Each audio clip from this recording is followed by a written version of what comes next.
I'm sure more people will join as, the event gets underway, but just in the interest of time, it is such a pleasure to be here with my friend Sara that I have really had the privilege of getting to know over the last year and a half or so. We spent time together at a program in Israel, and she was one of the smartest, most thoughtful Jewish leaders that I have met in a long time, and just someone that I really relied on, who's been a thought partner and strategic thinker. And it's just been such a pleasure.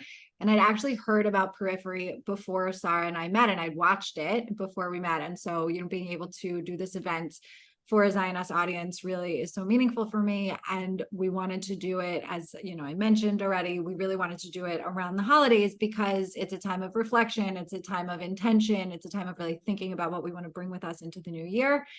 And while Periphery is a few years old, the conversation, of course, is still extremely relevant. I wish it wasn't. I wish everything, talked about in the film had been institutionalized. I wish everyone in the Jewish community was more aware of the diversity in the Jewish community, and really the incredible thought leadership of Jews, from everywhere with all of these different identities and lived experiences. But I love that we get to have this conversation together, and for the Zioness community to learn from you, Sara, and your incredible work. I know you have a lot of other projects also that you work on that will bring lots of meaning and joy and education as well to the Jewish community. So thank you for everything that you do. And I'll just do a quick about Periphery. Periphery is, and I'm just going to pull this over here. It is an evocative photographic and film project that bears witness to ethnic diversity in the Jewish community. Sharing narratives from individuals of multiracial and multiethnic backgrounds, Periphery creates space to look, listen, and learn from participants as they share their experiences and explore ideas of representation, intersectionality, ethnicity, race, and sexuality. Periphery also draws our attention inwards and invites us to examine how we foster and support a broader and richer view of the Jewish community. Absolutely urgent work, as we all know. And Sara Yacobi-Harris is a multidisciplinary artist, filmmaker, and educator. She is the co-founder of No Silence on Race, a nonprofit organization dedicated to creating Jewish spaces for multi-ethnic Jews across Canada through art, culture, and community engagement. In its first year, NSOR garnered nationwide recognition and support, and I would say international recognition and support. Sara has been making films for 7 years with a particular interest in exploring and capturing intersectional identity and belonging from a multidisciplinary lens. Sara has worked at the Toronto International Film Festival and the Canadian Broadcasting Corporation. She holds a Master's of Education in Social Justice Education from the University of Toronto. And Sara has guest lectured at Toronto Metropolitan University. Her work has been featured in CBC, BlogTO, The Times of Israel, Ynet, and The Forward. And it is so wonderful to have you. Thank you so much for being with us. Thank you for the wonderful introduction and framing of this session. So hi, everyone that is joining us over this lunch hour. This film and this project Periphery really came about, going back to 2020, following the murder of George Floyd. We're on the heels of a global pandemic. I myself, as a Black and Jewish woman, were being asked to speak on a lot of panels about what it meant in that moment to be a Black and Jewish person. And for me, a big part of that just felt like the response that we were having as Jewish communities in Canada didn't feel proportional to what was really happening. And it felt like we were reacting to a moment versus having the skills and tools to actually deal effectively as a community, as communities to the moment. And a big part of my own personal exploration has been, how diverse is our community ethnically? And what are all the different communities that actually make up Jewish spaces here in Canada? And by extension, the US as well. And a big part of what's happening here in Canada is that, oftentimes we look to the US to create a foundation for who we are, but the reality is that our history here in Canada as Jewish people is very unique and very specific. And so as an artist, as a Jewish community member, as Amanda mentioned, my work is really focused on exploring ethnic diversity that exists in our community, intersectional Jewish life and living, as a response also to anti-Semitism. And so Periphery has had the great privilege of being viewed both in Jewish spaces and non-Jewish spaces. We're going to watch the full film today. Periphery is a portrait series. It's a short film. It's a series of vignettes as well. And it's a series of curriculum packages, both for Jewish and non-Jewish schools. We're going to watch the film together, and then we're going to have time to chat afterwards about thoughts, takeaways. A lot happens in 27 minutes, so I warn you all now. A guiding question I'd like to offer you as you're watching the film is what about Periphery challenges your ideas about Jewish identity? And I hope you all feel challenged by this film in good ways, and I look forward to chatting with you all after the film. So I'm gonna stop my video and share my screen, and we're gonna watch Periphery. We'll see you all. Hey, welcome back, everybody. Seeing some comments in the chat. We are in webinar mode, so although we won't be able to see faces, I want to invite everyone to share in the chat as you're collecting your thoughts and coming back into the Zoom space with us. What resonated with you in watching Periphery? Feel free to share in the chat with us as we move into our Q&A portion of our session. I'm going to plug in my laptop because my battery is draining. Thank you, Andrea. I like that too, the Jew. Yeah, being a Jew in progress. Because who's not? Like, no matter, you know, what your genetic is, who's not a Jew in progress? Yeah.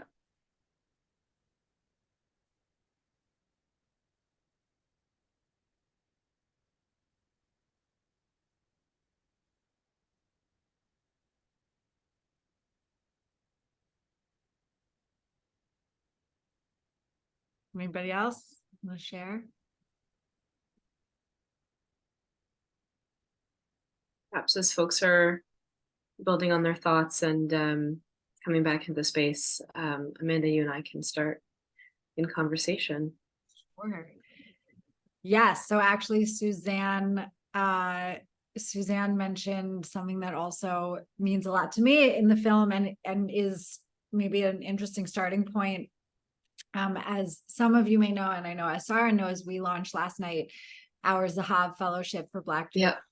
And Sara was really helpful for me and such an incredible thought partner as we were building the fellowship.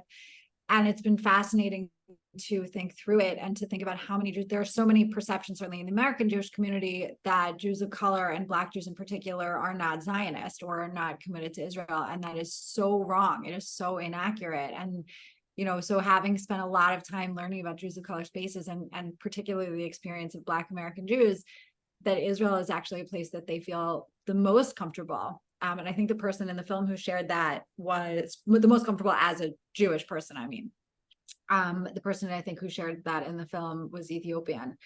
And obviously, Sara, we met in Israel. I know you have, you know, feel really connected to Israel and that your family has spent time there. So yeah, I'm curious about that, just as a thing that in all of the conversations you were happening, whether they ended up in the film or not, where the Zionism in Israel piece kind of came up or didn't come up maybe.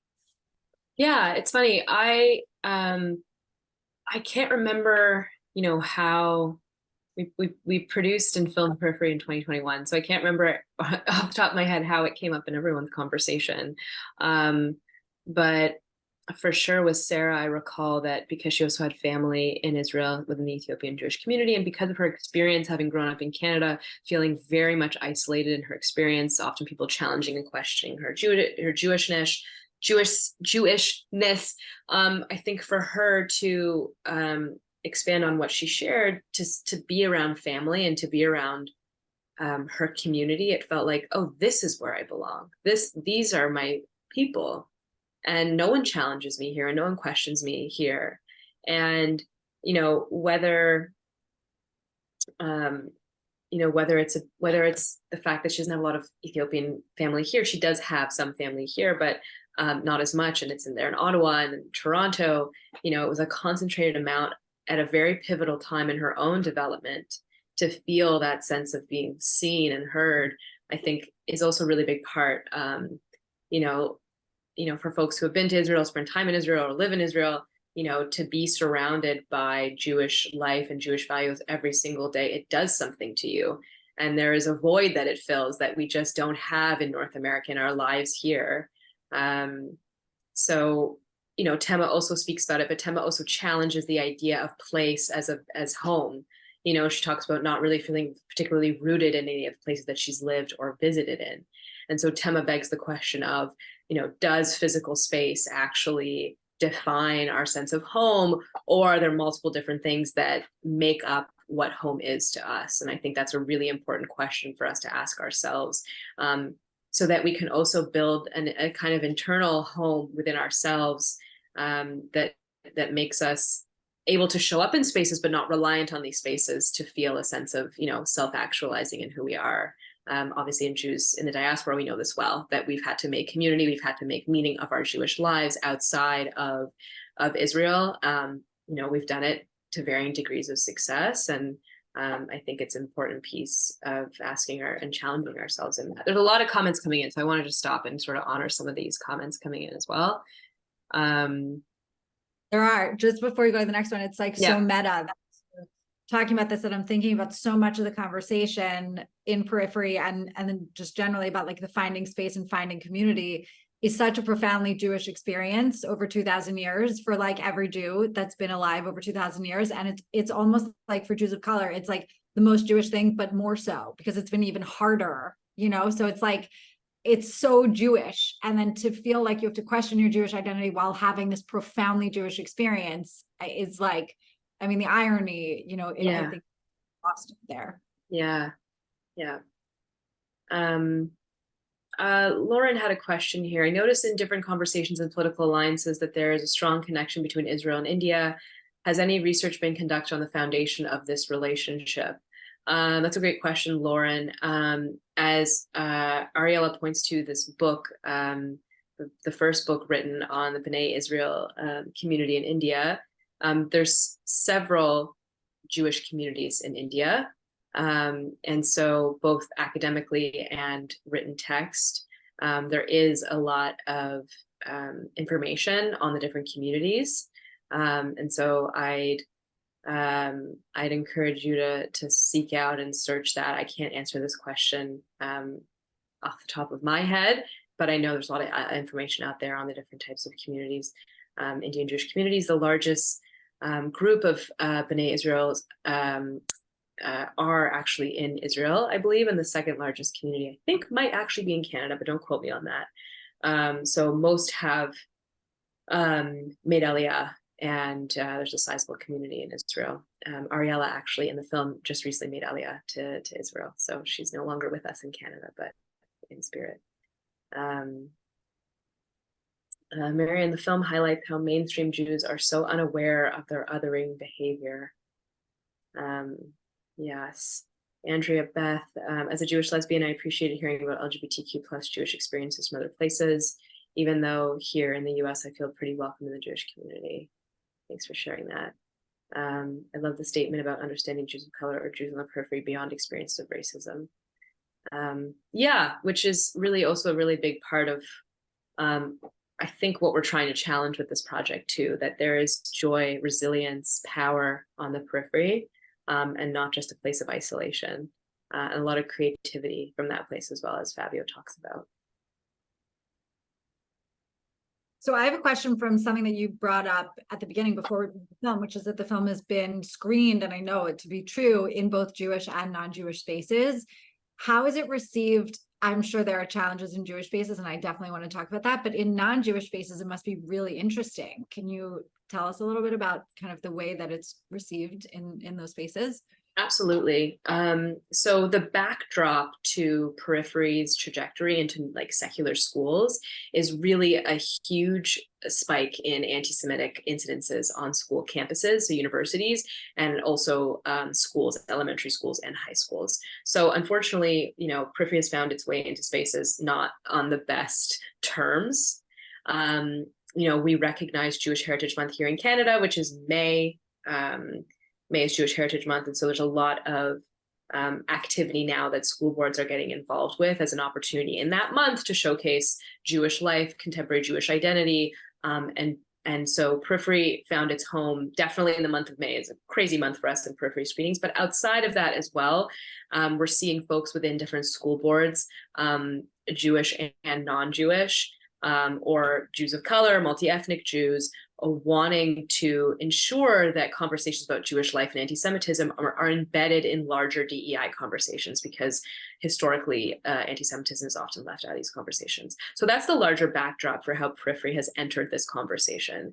And what we've seen is that folks are appreciating using Periphery in the classroom because they have students in their classroom who might be Black and Jewish, Asian and Jewish, have Indigenous roots and Jewish roots, and actually not talk about it. They know that their students have this, but there's no space in conversation or in different subject matters to actually open up that conversation and have those students feel safe in the classroom, especially amidst the backdrop of a lot of anti-Semitism taking place. So Periphery offers an anecdote and an answer to how to start this conversation, and really allows students to be talking about belonging, membership, identity, intersectional identity, and then opening up a larger conversation of Jewish life, contemporary Jewish identity, and then anti-Semitism. So these are the ways in which Periphery is being positioned in these spaces and how the topics are being drawn out. And ultimately, what's been really beautiful is for students to see themselves recognized and to have them bolstering their courage to speak openly about their Jewishness in spaces where they would have otherwise been silent about it. And what we're also seeing is that Jewish teachers in public school settings are also feeling quite a lot of fear around addressing anti-Semitism, ensuring they have the right tools to talk about anti-Semitism. They themselves maybe identify as secular Jews, culturally Jewish, and not necessarily having what they would want as academic or rigor around being able to bring this into the classroom. And so again, our Periphery curriculum really speaks to that, and gives them a tool to open up the larger conversation with their students. We have like a 65-page document on Intro to Judaism that we created, that was funded by the ADL. Our whole curriculum is actually funded by the ADL. So Wow. yeah, that's I hope that answered the question. Yeah, I mean, that's amazing. And so it is, so basically non-Jews are understanding, like it feels, and it might be because of my own experience as a Jewish person who cares about diversity in the Jewish community, that when I watch it, I feel like, shame is too strong a word, but I feel the challenges that our community needs to address, as a person who has not ever been othered, or alienated within Jewish spaces. But so I feel it, I experience Periphery as a white presenting Jewish person. And so I was just trying to imagine as a non-Jewish person, how I would experience it. And it's so fascinating how the same film can have such different impact, because while it's challenging the Jewish community internally, externally, it's challenging non-Jews to actually understand something that a lot of Jews don't even seem to understand. Totally. And interesting enough, I had a colleague, she's Muslim, and she watched the film and she said to me, wow, I see so many similarities in my own community. And so it's interesting the ways that people are, again, the question that I led with as we finished the film is what resonated with you, because I started with what's going to challenge you in this film, because ultimately I hope that you feel challenged by it, but also what Periphery offers is, again, it's a human experience, and we're drilling into, of course, we're talking about ethnic diversity, we're talking about LGBTQ issues, sexual diversity in our community, the experiences of conversion. We're tackling a lot of really topics that really deserve their own film in and of itself, feature-length film. But what we've seen is that there's a lot people who are not necessarily Jewish find resonance in what the participants in Periphery experience and share. And I think that's what's so transferable and why it has been so successful in the secular spaces as well. Yeah, that's so interesting. I think also the diversity, the uplifting of diversity within the Jewish community, which of course has been a conversation that a lot of people are having for several years now. I'm curious whether you feel like it's having positive impact. Do you feel like over the course of the few years that Periphery has been out in the world, you are seeing positive developments in terms of an awareness of intersectional Jewish identity, of, the multiracial, multi-ethnic background of Jewish peoplehood, given that we were in exile for 2000 years and went all over the globe? Do you feel like there's more recognition of that in Canadian or American or global Jewish spaces? Yeah, I mean, it's a tricky one because I'm often in those spaces where those conversations are taking place because of the work I do. So for me, I'm being brought in to bring that perspective, to talk about my work. And so, yes, in that I'm being brought into a lot of spaces that historically I haven't been in. And, I spoke last year at the ADL's Never Is Now conference, speaking about the importance of storytelling in our community and diverse storytelling in the Jewish community. And so I'm being brought into a lot of spaces to speak about this. So I feel like, yes, wow, this space is having this conversation where historically they may not have. But it's hard to gauge, and I'm trying to figure out, we're trying to figure out actual mechanisms too, of like who's finding our content, who's using it, how are they using it, and even within our own communities, we are seeing an awareness, a shifting awareness. But it really depends too. Is it, what kind of cultural Jewish space is it? If it's what denomination is the space? If we're stepping into synagogues and shuls. What we've seen in Toronto is that a lot of shuls are enacting like anti-racism committees, where they're dealing with these kind of topics and how to enact them on a larger scale within their shul and congregations. And so I'm seeing a tremendous amount of change since 2023. Momentum and like impact is still to be measured, because as we know, this is not overnight change. This is a long-term marathon.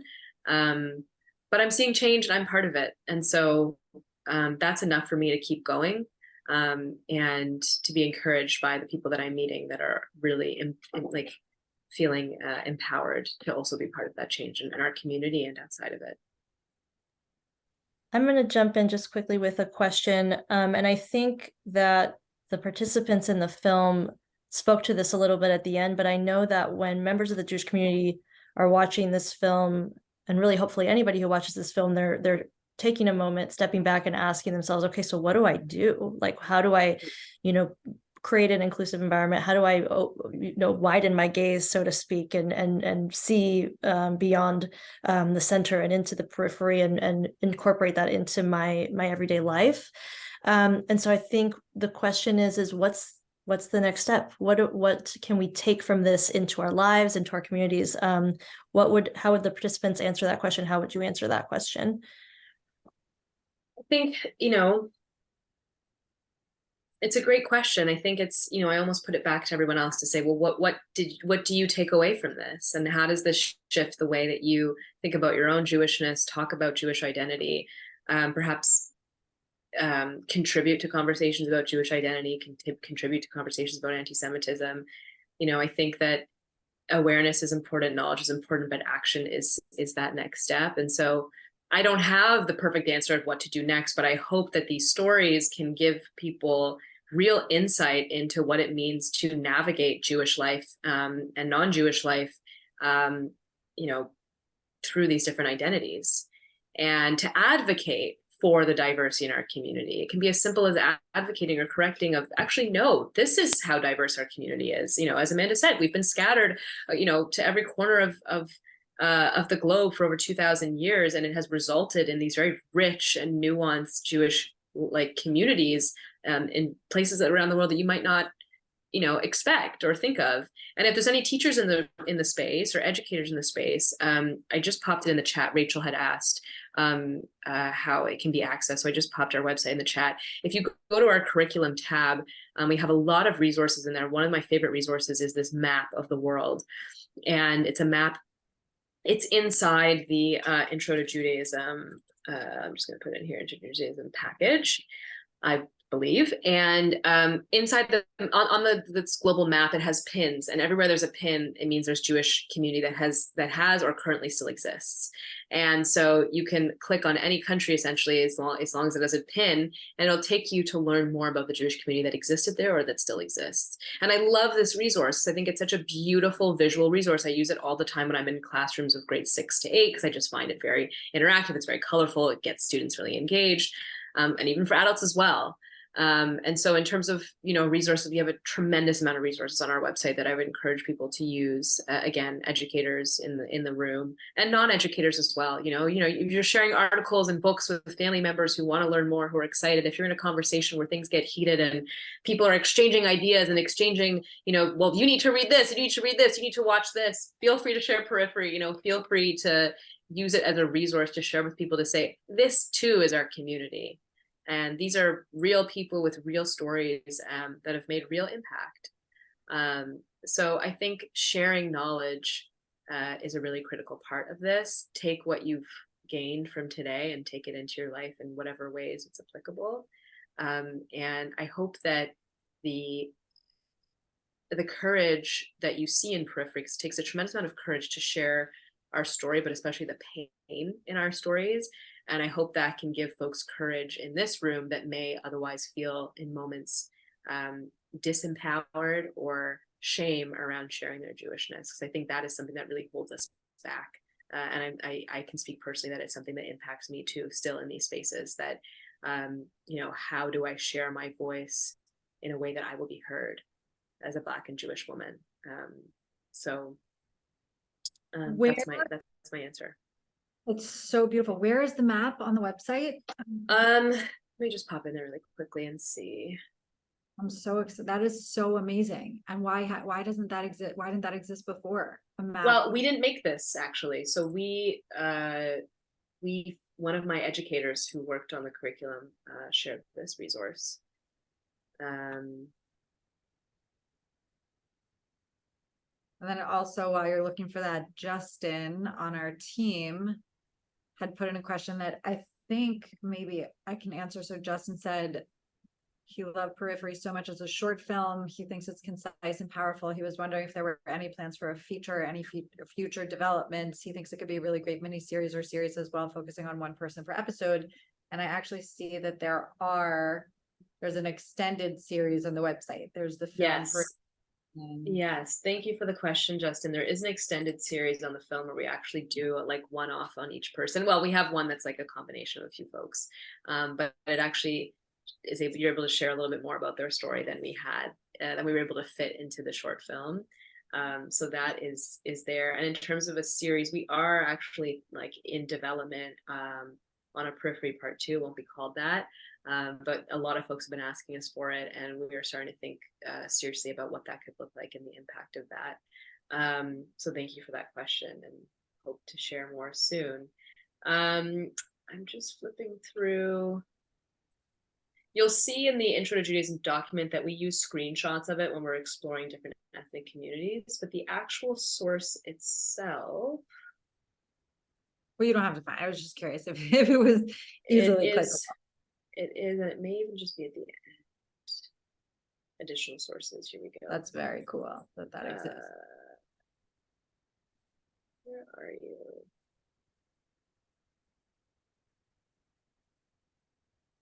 I'm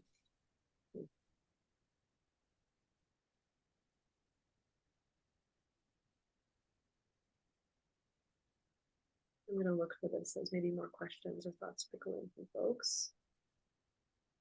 I'm looking in the chat. If anyone has any final questions, please pop them in. Somebody asked if you can share your screen so we can see, but you can. Let's see if you're able to. Here's the curriculum page that I'm on.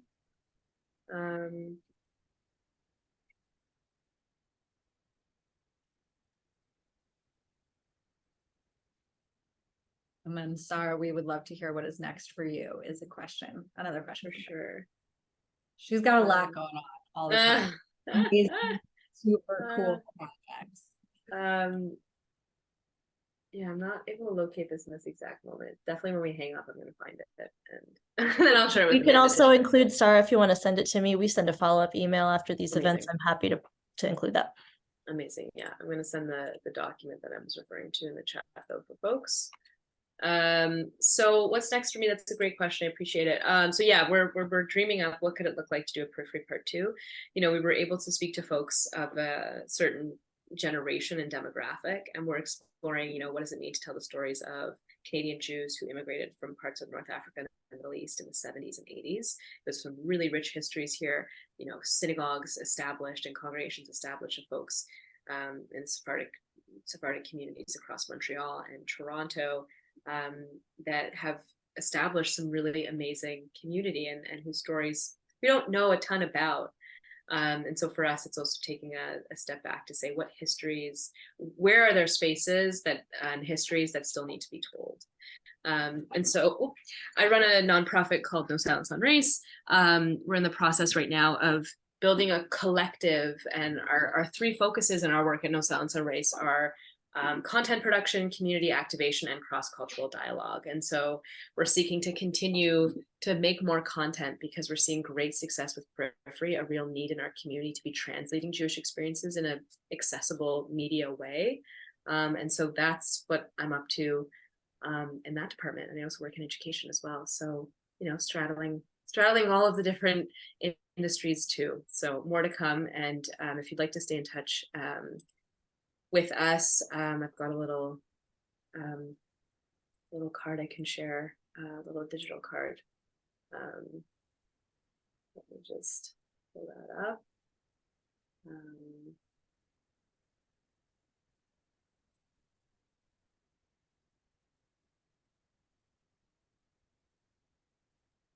That I can find it. Everything's all over the place today.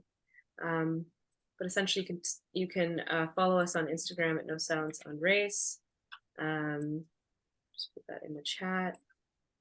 Our email is nosilenceonrace@gmail.com. We do sessions like this all the time for educators, for community members.